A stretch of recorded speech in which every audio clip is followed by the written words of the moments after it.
প্রিয় সংগ্রামী উপস্থিতি, প্রিয় ঢাকা 11 বাসিন্দাগণ এবং 11 দলীয় জোটের সম্মানিত নেতৃবৃন্দ, আসসালামু আলাইকুম।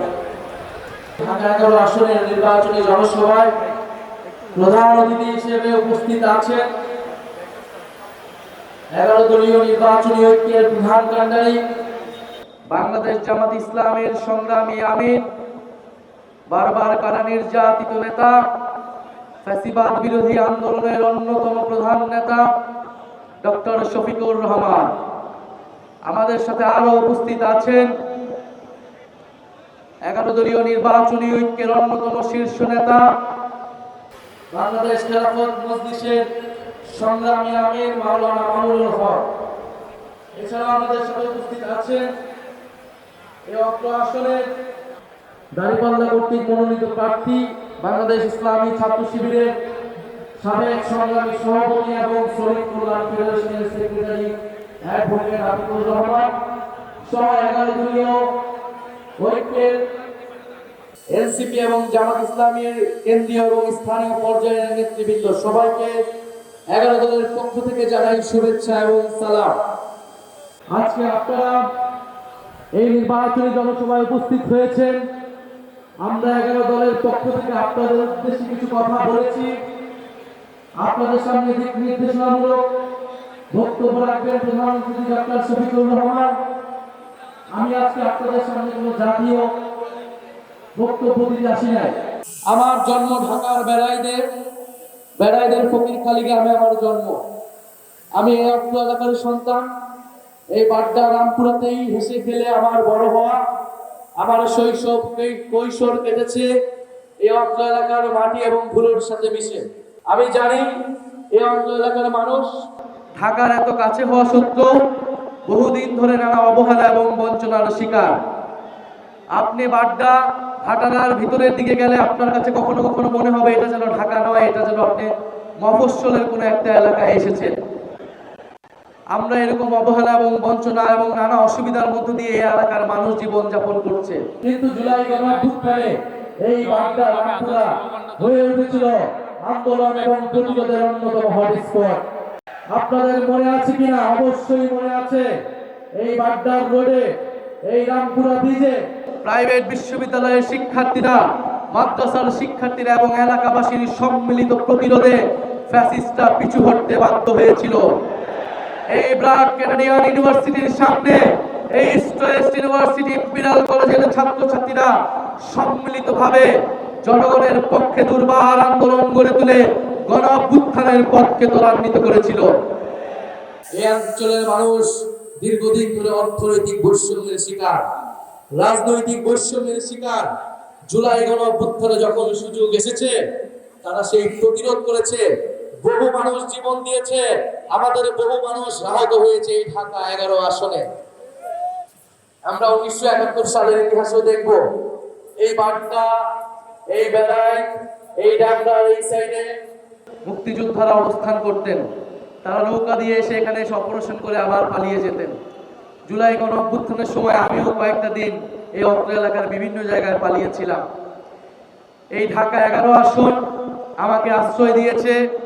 জুলাই গণঅভ্যুত্থানের সময় আমার জীবনের এই 28টি বছর আমাকে আশ্রয় দিয়েছে। এখন আমি চাই এই ঢাকা 11 মানুষের প্রতি যে আমার ঋণ, সেই ঋণ শোধ করতে। আপনারা যদি আমাকে এই নির্বাচনে সেই সুযোগ দেন, ইনশাআল্লাহ আমি আমার বাকি জীবন ধরে আপনাদের জন্য সেই ঋণ, আমি আমার দেশের, আমার মাটির জনগণের জন্য সেই ঋণ আমি পরিশোধ করতে চাই।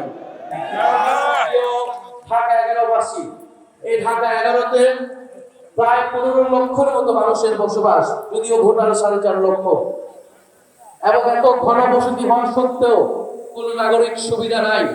অপর্যাপ্ত পরিমাণ নাগরিক সুবিধা, পর্যাপ্ত পরিমাণ খেলার মাঠ নাই, স্কুল নাই, হাসপাতাল নাই। আপনারা এগুলো সবই জানেন এবং এগুলার মধ্য দিয়ে আমাদেরকে জীবন যাপন করতে হয়। আমি যদি আপনাদেরকে কিছু পরিসংখ্যান বলি, এই বাড্ডা ভাটারার প্রায় 70% মানুষ ইনফরমাল ইকোনমির সাথে যুক্ত, অর্থাৎ ক্ষুদ্র ব্যবসা এবং দিনমজুর খেটে খাওয়া মানুষ এই এলাকার সংখ্যা বেশি। এই এলাকায় শিক্ষিত এবং বেকারের সংখ্যা প্রায় 8 থেকে 10%। কর্মসংস্থান নেই, স্বাস্থ্য খাতের প্রায় 100% হচ্ছে প্রাইভেট সেক্টরের উপর ডিপেন্ডেন্ট। কোনো সরকারি হাসপাতাল নাই এই অত্র এলাকায়। এই পুরো ঢাকা 11 শহরে একটিও সরকারি হাই স্কুল নেই। সরকারি প্রাথমিক বিদ্যালয় আছে মাত্র 15টি। ফলে শিক্ষা এবং স্বাস্থ্য পুরাটাই নির্ভরশীল হচ্ছে আপনার প্রাইভেট সেক্টরের উপরে। বর্ষাকালে প্রায় 60% রাস্তা সামান্য বৃষ্টিতে তলিয়ে যায়, জলাবদ্ধতা তৈরি হয়। আপনারা সেগুলোর মাধ্যমে আমাদেরকে জীবনযাপন করতে হয়।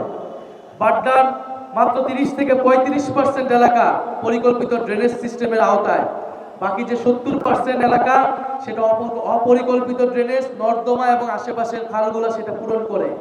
এবং আমাদের যে আশেপাশে খালগুলো রয়েছে, রামপুরা খাল, শাহজাদপুর খাল, বালু নদী, এগুলা দখল করা হয়েছে, এগুলা নদী দখল করা হয়েছে, বালু ফেলানো হয়েছে, ফলে এই খালগুলো আর আমাদেরকে সেই সুবিধা দিতে পারে না। আমি যে চিত্রটি আপনাদের সামনে তুলে ধরলাম, ঢাকার অনেক অঞ্চলেই এই একই চিত্র, কিন্তু এই ঢাকা 11-র একটা বিশেষত্ব আছে। এই ঢাকা 11-র অন্যতম প্রধান সমস্যা আমি মনে করি রাজনৈতিক। এই অত্র এলাকার উন্নয়ন না হওয়ার পিছনের প্রধান সমস্যা হচ্ছে রাজনৈতিক কারণ। সেই রাজনৈতিক কারণটি হচ্ছে ভূমিদস্যু। এই অত্র এলাকার শত শত মানুষের জমি, শত শত খাস জমি, সাধারণ জলাশয়, এগুলা দখল করে নেওয়া হয়েছে, ভরাট করে ফেলা হয়েছে, শত শত পরিবারকে নিঃস্ব করে দেওয়া হয়েছে।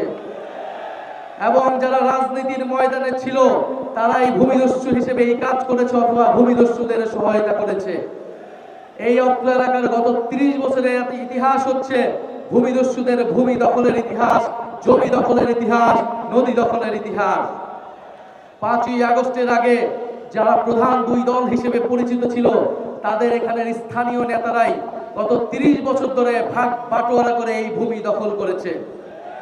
তারা রাজনৈতিক কারণে বিরোধিতা দেখিয়েছে, ব্যবসায়িক স্বার্থে সবসময় তারা ঐক্যবদ্ধ ছিল এবং জনগণের বিরুদ্ধে ছিল। আমরা জানি যে একজন বিদেশে ছিল গত 16 বছর 15 বছর ধরে, কিন্তু এইখানে এই ব্যবসার ভাগ, রিয়েল এস্টেট কোম্পানির নামে যে ভূমি দখল তারা করেছে, তার ভাগ কিন্তু মালয়েশিয়া থেকে তারা ঠিকই পেত। 5ই আগস্টের পরে তিনি চলে এসেছেন, আর এইখানে যিনি দখলদার চাঁদাবাজি করতেন তিনি তার স্থানে চলে গিয়েছেন। আর মালয়েশিয়ার প্রতিনিধি এখানে এসে তার অফিস, তার গাড়ি দখল করেছে।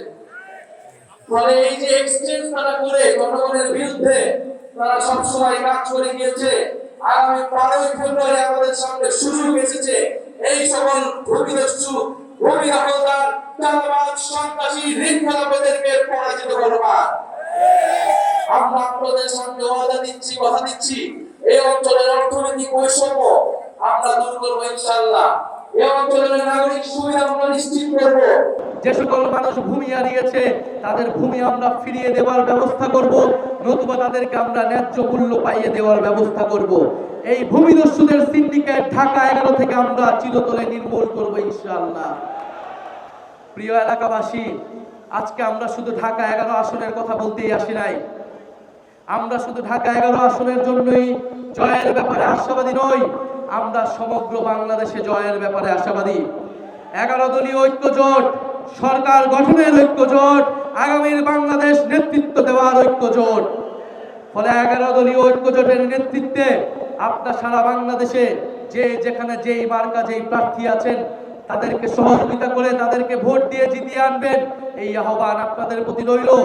আমরা দেখতে পাচ্ছি বাংলাদেশে যে আরেকটি দল রয়েছে যারা বাংলাদেশকে বিপদগ্রস্ত করার পরিকল্পনা নিয়ে এগোচ্ছে, সেই প্ল্যান পরিকল্পনাকে আমাদেরকে পরাজিত করতে হবে আগামী 12ই ফেব্রুয়ারি। বাংলাদেশকে দখলদার মুক্ত, আধিপত্যবাদ মুক্ত, সন্ত্রাস মুক্ত করতে হবে আগামী 12ই ফেব্রুয়ারি। আপনারা কি তার জন্য প্রস্তুত আছেন? 12ই ফেব্রুয়ারি ভোট কেন্দ্র পাহারা দেওয়ার জন্য প্রস্তুত আছেন? ইনশাআল্লাহ আমরা তরুণ যুব সমাজ সবাই প্রস্তুত আছি। আপনাদের প্রতি আরো আহ্বান জানাই, 12ই ফেব্রুয়ারি যদি ব্যর্থ হয় 5ই আগস্ট ব্যর্থ হয়ে যাবে। ইনশাআল্লাহ আমরা 5ই আগস্ট যেভাবে সফল করেছি 12ই ফেব্রুয়ারিকেও সফল করব। ইনশাআল্লাহ 12ই ফেব্রুয়ারি আমরা বিজয় নিয়ে ঘরে যাব। আমি পরিশেষে বলতে চাই, আমি অল্প সময় পেয়েছি, আপনারা আমার এলাকা হলো প্রচারণের জন্য আমরা অল্প সময় পেয়েছি। ঢাকার বাইরেও এসেছে দেখেন সলিউল কাজে দলিলের কাজের জন্য। আমি আমার মা বোনদের প্রতি অনেক অনেক কৃতজ্ঞতা প্রকাশ করছি অন্তরের অন্তরস্থল থেকে। 11 দলের যারা সমর্থক রয়েছেন, আমাদের নেতা কর্মীরা রয়েছেন, আমাদের মা বোনেরা, তরুণ সমাজ রয়েছেন, তারা এই অল্প দিনে আপনারা আমার জন্য শাপলা গুলির জন্য আমি আতিক ভাইয়ের প্রতি কৃতজ্ঞতা প্রকাশ করছি। জামাত ইসলামের সকল পর্যায়ের নেতৃবৃন্দের প্রতি, কর্মীবৃন্দের প্রতি কৃতজ্ঞতা প্রকাশ করছি। এনসিপির নেতৃবৃন্দের প্রতি কৃতজ্ঞতা প্রকাশ করছি। আপনারা অল্প সময় আমাকে যেই ভালোবাসা দিয়েছেন, নিজের সন্তানের মতো আপনারা যেভাবে আমার জন্য প্রচারণা করেছেন, বাড়ি বাড়ি গিয়েছেন, এটা অভূতপূর্ব। আমি এই ঋণ আপনাদের জন্য সবসময়, আপনাদের এই ঋণের কথা আমি মনে থাকবো এবং এই ঋণ আমি দেশের জন্য জীবন দিয়ে, দেশের জন্য কাজ করে আমি এই ঋণ পরিশোধ করবো ইনশাআল্লাহ। আপনারা আমার জন্য দোয়া রাখবেন। আগামী 12ই ফেব্রুয়ারি আমরা ভোট কেন্দ্রে থাকবো। আমাদের মা বোনদের নিরাপত্তা, সাধারণ ভোটারদের নিরাপত্তা নিশ্চিতের জন্য ইনশাআল্লাহ আমরা ভোট কেন্দ্রে থাকবো। এই এলাকার মানুষের ভোটারদের ভোটাধিকার রক্ষা করার জন্য, গণতন্ত্র প্রতিষ্ঠার জন্য এবং ইনসাফ প্রতিষ্ঠার জন্য আগামী 12ই ফেব্রুয়ারি ইনশাআল্লাহ শান্ত পরিমাণকে আপনারা